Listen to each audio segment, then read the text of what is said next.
নারী ও শিশু নির্যাতনের প্রতিবাদে আমরা এখানে দাঁড়িয়েছি। দর্শকদেরকে আইনের আওতায় আনা হোক। এখন কেন তাদেরকে খুঁজে পাওয়া যাচ্ছে না? প্রশাসনের এই কর্মকাণ্ডে আমরা তীব্র নিন্দা জানাই। সারা দেশে আপনারা দেখতে পাচ্ছেন গতকাল থেকে মশাল মিছিল হচ্ছে, বিক্ষোভ হচ্ছে, আজকে পদযাত্রা হচ্ছে ঢাকায় এবং সিলেটে আমরা আন্দোলন করছি, সন্ধ্যার দিকে হবে আমরা শুনছি।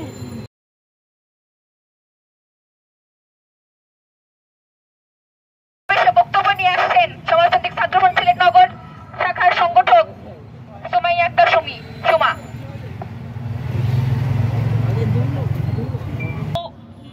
নারী ও শিশু নির্যাতনের প্রতিবাদে আমরা এখানে এসে দাঁড়িয়েছি। অধিকারের জন্য শিক্ষকরা যখন তাদের অধিকারের জন্য আন্দোলন নামে তখন তো সবার আগে পুলিশকে দেখা যায়। পুলিশ যেভাবে ইচ্ছে দর্শকদেরকে আইনের আওতায় আনা হোক। এখন কেন তাদেরকে খুঁজে পাওয়া যাচ্ছে না? প্রশাসনের এই কর্মকাণ্ডে আমরা তীব্র নিন্দা জানাই এবং আমরা চাই প্রশাসন যেন দ্রুত দর্শকদের এবং নারী নির্যাতনের সঙ্গে যারা জড়িত আছে তাদেরকে আইনের আওতায় আনা হোক এবং দ্রুত বিচারের ব্যবস্থা করা হোক। প্রিয় শ্রোতাগণ, আজ আমরা এখানে দাঁড়িয়েছি স্বাধীন দেশে ধর্ষণের মতো ঘৃণিত কাজের বিরুদ্ধে আমাদের প্রতিবাদকে দৃঢ় করতে। তো আমাদের প্রশ্ন হলো কেন আমাদের স্বাধীন দেশে এখন নারী শিশুদের নিরাপদ নেই? কেন আমার বাবা প্রেক্ষাপট থেকে দেখা যায় যে কিছু সংখ্যক মানুষের মতামত এরকম যে সংবাদপত্র খুলছি, নারী ধর্ষণ হচ্ছে, শিশু ধর্ষণ হচ্ছে, নারী অত্যাচার, এমন নিচু মানসিকতার মানুষের অভাব আমাদের সমাজে নেই। বলছি যে যতক্ষণ পর্যন্ত না দেশের নারী ও শিশুরা নিরাপত্তা নিশ্চিত হচ্ছে, যতক্ষণ পর্যন্ত না পুরুষতান্ত্রিক সমাজে পুরুষদের চিন্তা ভাবনা বদলাচ্ছে, ততক্ষণ পর্যন্ত আমরা কখনো রাজপথ ছাড়বো না। সেই আহ্বান জানিয়ে আমার বক্তব্য এখানে শেষ করছি। ধন্যবাদ। সমাজতান্ত্রিক ছাত্রফ্রন্ট আজকে সেই শহীদ মিনার পয়েন্টের সামনে দাঁড়িয়েছে এবং দাঁড়িয়েছে প্রতিবাদ জানাতে। প্রতিবাদটা কিসের? যে সারা দেশে অব্যাহত নারী নির্যাতন, খুন, ধর্ষণ চলছে। আপনারা যা দেখতে পাচ্ছেন, প্রত্যক্ষ করছেন, পত্রপত্রিকা আসছে, তার প্রতিবাদে বিচারের দাবিতে আমরা দাঁড়িয়েছি।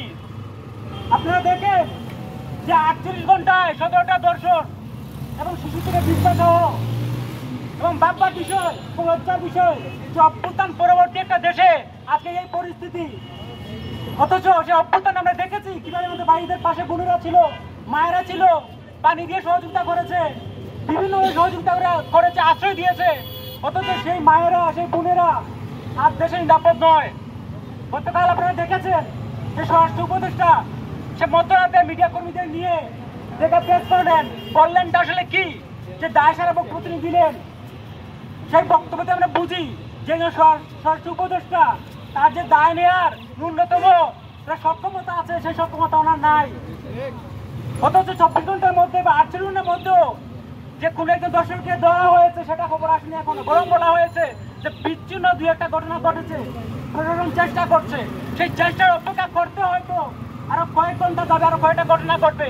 আমরা তীব্র নিন্দা জানাই এবং সারা দেশেই আপনারা দেখতে পাচ্ছেন গতকাল থেকে মশাল মিছিল হচ্ছে, বিক্ষোভ হচ্ছে, আজকে পদযাত্রা হচ্ছে ঢাকায় এবং সিলেটে আমরা আন্দোলন করছি, সন্ধ্যার দিকে হবে আমরা শুনছি। কিন্তু আমাদের প্রত্যেকে এটা প্রতিরোধ দরকার। আহত হয়নি, ওরা কি মৃত্যুর মুখে চলে পড়েনি, এই কনসেপ্টটা আছে।